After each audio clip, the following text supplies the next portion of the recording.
when you can take this place that has been an artist sanctuary really for a very long time, and people go, oh, that's in Baltimore? That's Baltimore? That's Baltimore? Yes. So come here and check it out.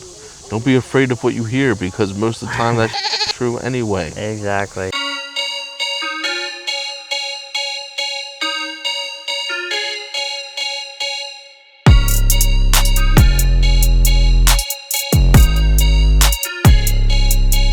What's up, guys? Welcome to another episode of Inside the Lines. My guest this week is Baltimore photographer Sean Dackerman. Sean, thanks for coming out to the show. Yeah, man. Thank you for having me. So, as usual, we have two options in front of you for coloring books that you can choose from. You have My Pretty Princess or Paw Patrol. The decision is yours. I think I'm gonna go for Paw Patrol today. Okay, Paw Patrol. Good choice. Good choice.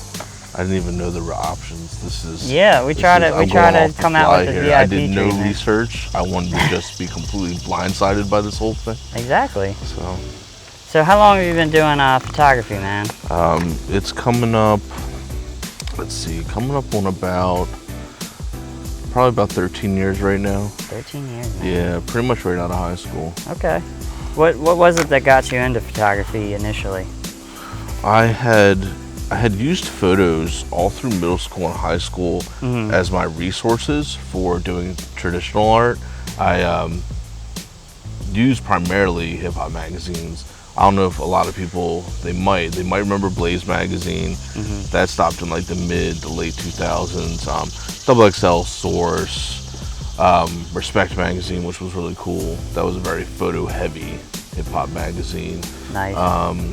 Vibe, different pieces like that, and I always just was intrigued by the portraits. People like Jill Greenberg and David LaChapelle, who's one of my favorites of all time. They would just make these really striking portraits that let you see a more candid side of people that at times, because of hip-hop, had to have a very different kind of stigma about themselves. They had to have this very like hard edge at times. So when you got to see these more candid, more intimate portraits of them, it let you see the more human side of instead of just the superstar side that you usually would see. Yeah. And I was really appreciative of that, and being able to kind of just take my own spin on it, whether it was using like Prismacolors or using oils or markers or airbrush, being able to kind of reinterpret that. And I sat there and I thought to myself, man, this would be really cool if I did this one day, if I was making photos that someone else would want to use and reinterpret in their own way. Yeah. And that was the first jump off of everything. Nice, man. So, I was gonna say, before we get too deep into it, when's the last time you feel like you colored, man? In a coloring book. Colored in a coloring book, it was... He's like, I got the day. An adult coloring book, which I think that's such a weird... Adult coloring book? Yeah, every coloring book is just a coloring book. That's true. It should let's just stop the hate right now. Yes. And just have it be all ages coloring books. Yes, every coloring book is a coloring book. Hashtag no age. So it was like this sun, and I had like different gel pens and everything. I have a lot of different, like just different pens and pencils of all different colors and shapes and sizes, and just to kind of mess around with if I just feel like doing that. And it was just this really unique sun, so I sat there for like 8 hours and just colored. I was also lit off of some very good weed. So that always helps. Definitely helps Especially out. if you kind of get into hyper-focus mode. Yeah, that's exactly what and you're just in it, in that world. So yeah, that caused that to happen. But it worked out really well. I was extremely happy with the result. Nice. And yeah, it was good. It was good. I hope Paw Patrol has something good to offer for you today as we talk. So for you, is this like almost, are you now the Sean Evans of coloring books? Like, am I just this connoisseur, just like knows? Yeah, are you like this coloring connoisseur, and does it almost seem like robotic to you now, or do you still enjoy it? Are you still passionate about the coloring? I enjoy it. I mean, I've always enjoyed coloring books. I mean, long road trips back in the day. I mean, you know, once upon a time there was a world where we didn't have smartphones, and the Game Boy only got you so far. And once you got kind of burned out on like Pokemon Red, Green, or Red, Blue, or Yellow, you jumped to the coloring books. You mean there was a day where we didn't have everything to access at the palm of our hands? No, it was you had your Game Boy if you wanted the game, then you had your CD player if you wanted to listen to music that wasn't on your parents' radio, because that was always just the worst. And yeah, then you had coloring books, and that was your road trip survival guide.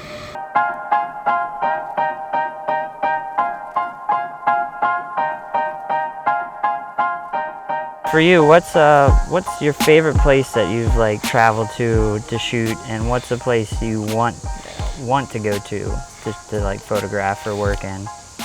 My favorite place, honestly, I really love shooting in Baltimore. And granted, I'm not traveling to do that, but when you can give people these little perspectives of the city that has this opportunity to become something and continue to become something, honestly, not the opportunity, it really already is, but continue to flourish, and being able to be a part of that and help that happen is just really satisfying. Being out in LA and all those places is great, and I mean, I'll never say it's not going to be, and it's really enjoyable. But there's definitely enough people representing LA and New York and Miami and Atlanta. Yeah, I mean, they're those huge markets. Exactly. So, and even DC.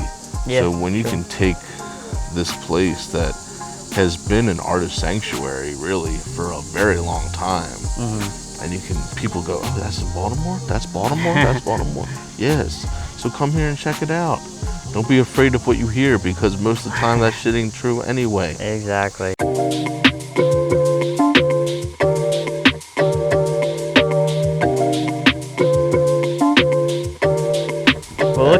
We're looking ahead in that world. What's like, 5 years, 10 years down the road, like what's the goals there for you?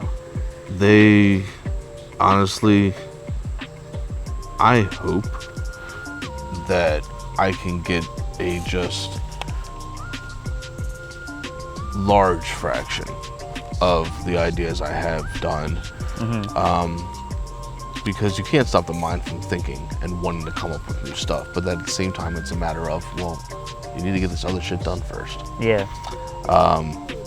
So it's a constant battle, honestly, with just, okay, let me get this done, let me get that done, and kind of build from there. I would like soon to have representation by an agency, just to kind of make my life a little bit easier. Yeah.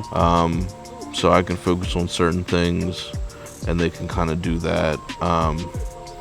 I would like it to be something maybe a little more lucrative, that it's not maybe your standard photo agency, and it's maybe something that can be a foundational piece for other people to look at and say, oh, well, he did it this way, I can do it that way too. Yeah, so carving kind of your own path. Exactly. Exactly. I'd like that to be sooner than later, within the next 5 years. At some point, I'd like to direct a movie. I'd like to direct a series. Nice, man. I'd like a few different exhibitions and installations to happen using different forms of working with light, and really experimenting with the idea of what does drawing with light mean. Okay. And really building upon that and putting that out there in different theories and ways.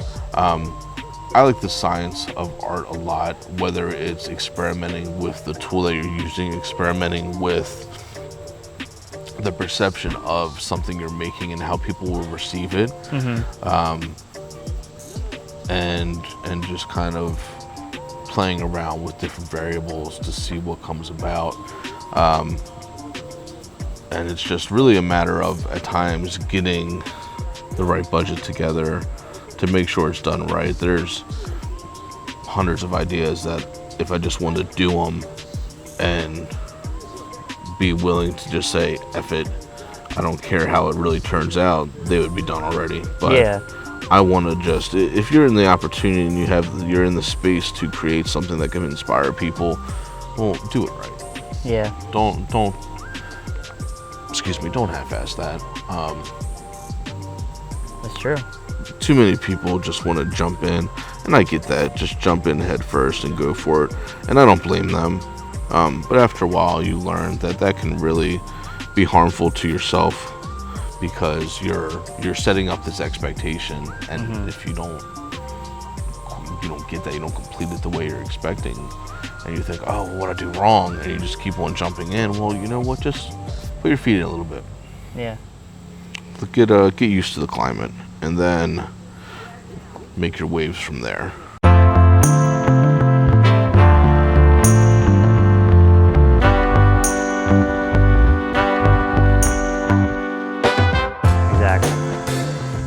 Well, before we kind of wind things down and everything, is there any like last thoughts or anything you want to kind of get out to the world? Well, honestly, man, tell me about this. Like, tell me why you brought this together. Like, what is? Okay, so I'm being interviewed all the time. Yeah, man. Yeah, man. We're gonna flip it a little bit, man. Okay, that's fine. Why? So why this? Yeah.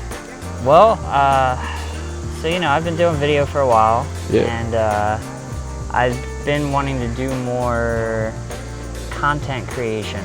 I was doing a lot of weddings for a while. I was doing a lot of corporate work for a while. And this year sort of became my year for just wanting to create original, creative content. And so earlier this year I did my first feature film, which is done and it's being sent out to festivals right now. So that was like my first bit of that. And then the next bit was like, well, how can I keep up with creating original content? And over the years, it's like any other, like your industry too, you meet a lot of people and a lot of cool cats over the time. And there's been so many people that I've wanted to sort of help out with or give a platform to. But before, when I was trying to make a living and also have a platform, it's almost impossible, because we're all in the same boat. Money is always tight. So trying to make a living and then also help these people out it's impossible. So now that I finally got myself in a good place where I'm partnering with different companies, doing freelance work, doing corporate work, or as a daytime type thing, I have that ability to just say, okay, I can take my time, that's spare time, and put that into something beneficial. So I started thinking about, what a talk show type format would look like, and it started with thinking about just sitting on a floor and just chatting with someone as if you're, just kids kind of laying down chatting. And then that evolved to like, what else do you sit down and do as a kid? And it turned into the coloring book thing. And it just sort of evolved out from there. And, like I said, the main goal of this is just to create content, but also give a platform to so many people that I think are unique in the area, and to help out, create positive light, positive imagery for Baltimore. Because I grew up here, I grew up more on the suburb side, but since I've expanded my career, it's, I've come to love the city like I thought I would. And so that's really the main goal, is just to have this outlet for everyone that I think should have a voice and should be out there more for people to know. That's amazing, man. And the more content we can make like that together and just in general, the better. Just because people need that reinforcement, especially in art, man. Like, I try to tell people all the time, you got to be your biggest cheerleader. Darn, we lost a crayon. I think it hit the ground. Okay. We'll recover it later. But just be happy with what you're making. I mean, I know at times, as soon as you're finished some photos, and as soon as you hit post or you upload to YouTube or Vimeo or whatever, you're like, oh, I hate it now. It's out there to the world. Well, especially if it's not, like, I think people get discouraged when it doesn't break like a record of like YouTube views or something. You know what I mean? Like that's the scale that too many people, I think, measure themselves by. Yeah, and I think they have to realize too that for you to break those records, you have to be involved with certain distributors and people that make sure you break those numbers. Going viral is something that is still at times a shock and awe thing, because for you to go viral and not be represented by these companies that are designed to make things go viral, you are kind of breaking the matrix in a sense. So when you can do that, it is something that is truly at times unfathomable. Yeah. But at the same time, when you do meet those companies that do exist and you get that peek behind the curtain, you see that it is just a click of a button. It's true. And with that, as we wrap up, I present to you our gift. Oh my gosh, it's a Pog. That is a Pog. That is amazing. It is an authentic Pog from the 90s as well. I have some of these. You have some? Do you want me to donate so you can give them to people? Or like, do you give Pogs all the time? That's what we do after every show. Can I donate my Pogs to you? If you want to. Yeah, because I wanted to do something with them. Okay. I didn't want them to sit. Yeah, I have like all the just went on like a collection binge one day, and a bunch of people were selling just like huge. So I got like a whole thing worth of Pogs. And I have ones that are like the actual milk caps too. Yep. Like. Yeah, I got a couple of those and a couple of the metal ones. The metal ones were always. That was when I was a kid. I loved those ones. Yeah. Because I never had any. Awesome. Well, I'm gonna keep this one. I'm not gonna give this one back. Yeah, exactly. But yeah, man, I will definitely. I gotta find that. But yeah, I'll give that to you so you can have that. Well, my friend, Dude, thank you so much for your time, your knowledge, and everything else. Thank you. It's been fun coloring with you. Yeah, man. Did we get to like? Let me see what you worked on. What do you got? I got here? a couple. I mean. Yeah. What is your book like here? Yeah, come on. God. We're breaking the plane. Yeah, that fourth wall is down. All right. I mean, yours. I think yours is great. Thanks. I just sort of scratch around. I'm like, eh. Well, I like that though. I mean, it's nice. Okay. It's okay. I just then I got Barney over here, so I dig that. I dig that. Goes. Yeah, I get a little OCD when it comes to this, man. I gotta make sure it looks good. No, that's a good thing, man. I gotta make sure it looks reasonable and stuff. So. I'm gonna take a picture of it because my little nephew loves Paw Patrol, so he's gonna be hyped off of that. Yeah, man. He's gonna be like, what? Well, because we'll ask you. We always ask everybody to sign it for us. Oh yeah, we'll have to do that real quick too. I'm gonna make something out of all of them at someday. So if you could give us your John Hancock, that would be amazing. Absolutely. More than welcome to do that. Well, I'm getting a note. Feels special. There we go. Dope. But again, thank you, man. Yeah. Thank you out there for watching another great episode of Inside the Lines. We'll catch you next week. Peace.